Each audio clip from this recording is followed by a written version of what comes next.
Dian Irawati harus merasakan dinginnya lantai Polsek Jakarta Selatan guna menjalankan pemeriksaan perdananya sebagai korban. Inilah episode Pipik Mencari Keadilan setelah isu adanya tangan jahil di malam kebakaran rumah Pipik dibongkar polisi. Seperti apa suasananya?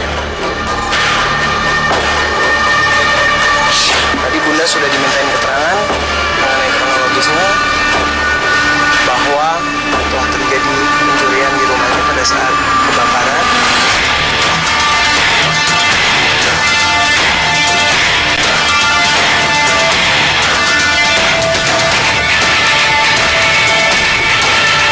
Tekad istri almarhum UJ ini memang sudah bulat.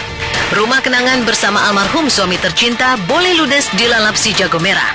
Tetapi setiap tangan keji yang memanfaatkan kesempatan harus dihukum. Lalu apa materi laporan Umi Pipik ke meja polisi? Dua perkara, kasus kebakaran dan kasus pencurian 363. Jadi keterangan Ibu Pipi selaku pemilik rumah memang sangat penting, karena Ibu Pipi lah yang bisa menerangkan situasi terjadi ketika kebakaran. Yang kedua masalah pencuriannya. Case-nya adalah yang satu mengenai kebakaran, yang satu pencurian. Jadi kasus tersebut, perkara tersebut ditarik ke Polres Metro Jakarta Selatan. Hampir 12 ya? 12 pertanyaan. 12 15. Intinya lebih ke kronologis.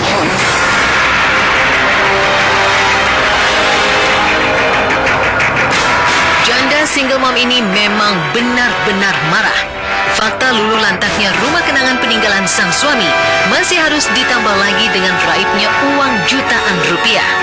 Untuk itulah, dengan tulang telapak kaki yang masih retak, ia terlihat gagah mencari keadilan di hadapan para penegak hukum.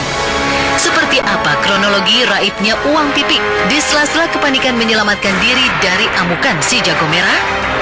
Ketika situasi kebakaran antara jam 3.30 sampai jam 6.30, itu pelaku mengambil kesempatan dalam situasi bencana seperti itu, naik ke lantai 2. Kita masih dalami niatnya mengamankan, ingin membantu, tapi memang endingnya adalah mengamankan barang-barang yang dalam hal ini berbentuk uang milik Bu Pipi. Dan dia yang harus bisa menjelaskan apa sih yang hilang, punya saya apa yang hilang, bagaimana cara hilangnya. Sebatas itu. Saya mungkin nggak pernah lihat, cuma kalau orang-orang di rumah mungkin kita melihat ya hal-hal yang mencurigakan. Alhasil, berkat kegigihan Pipik dan kecekatan polisi, pelaku pencurian berhasil dibekuk dan disandra di balik jeruji besi untuk mempertanggungjawabkan perbuatannya. Siapakah tersangka yang berinisial IV ini? Adakah barang bukti yang ditemukan? Benarkah tersangka orang dekat, bahkan sudah menjadi anak angkat Umi Pipik selama ini? Dan daripadanya ditemukan barang bukti uang. Ya saya justru mengenal lah, karena memang memang pernah sempat tinggal di situ juga. Karena nggak punya hubungan saudara atau apapun, karena niat saya kan menolong ya, gitu. Niat saya menolong dan mereka si pelaku ini memang sudah beberapa kali main di rumah, membantu di rumah juga. Fakta pencurian di saat korban seperti Pipik tengah mengalami musibah memang sangat sadis. Bagaimanakah pihak kepolisian mempersiapkan dakwaan untuk tersangka?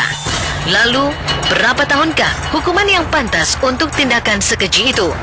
Yang satu adalah pencurian, pasal 363. Jadi kita mendalami kasus pencuriannya dulu. Kalau 363 itu lebih berat daripada 362 biasa ya, di atas 5 tahun. Dan lagi ini kan 363 ini kan pencurian dilakukan ketika bencana alam, banjir, kapal tenggelam. Itu beda dengan 362 bencana biasa, atau dilakukan dengan alat paksa seperti itu.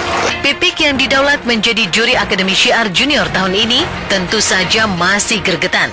Bagaimana tidak? Perbuatan jahanam yang membuat rumah impiannya terbakar pada 20 Juni lalu masih menjadi teka-teki besar.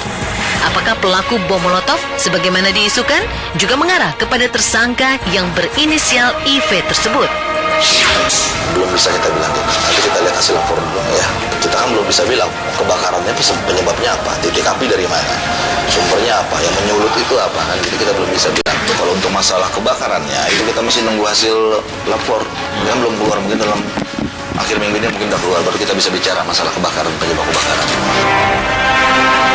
Di tengah kegigihan Pipik mencari keadilan, bulan suci Ramadan pun tiba. Digandrung setumpuk masalah, di ambang bulan suci ini, Pipik nyekar ke pusara pujangga abadinya, Jeffrey Al-Bukhari. Seperti apa momen curhat nestapa berlatar kenangan ala Pipik di makam Uje? Lalu mereka janjian taraweh bersama, pulang sama-sama gitu ya, terus sahur sama-sama, jadi ibadah sama-sama, semua dijadikan untuk beribadah gitu. Tak ada menara gading, tak ada istana emas, tempat bersembunyi dari lilitan dan cengkraman buas berbagai persoalan selama kita masih manusia dan hidup. Ya, kita hanyalah musafir keropos yang mau tidak mau harus berhadapan dengan terpaan badai kehidupan ini. Dan Pipik Dian Irawati tengah mengerjakan bagiannya. Bravo Pipik!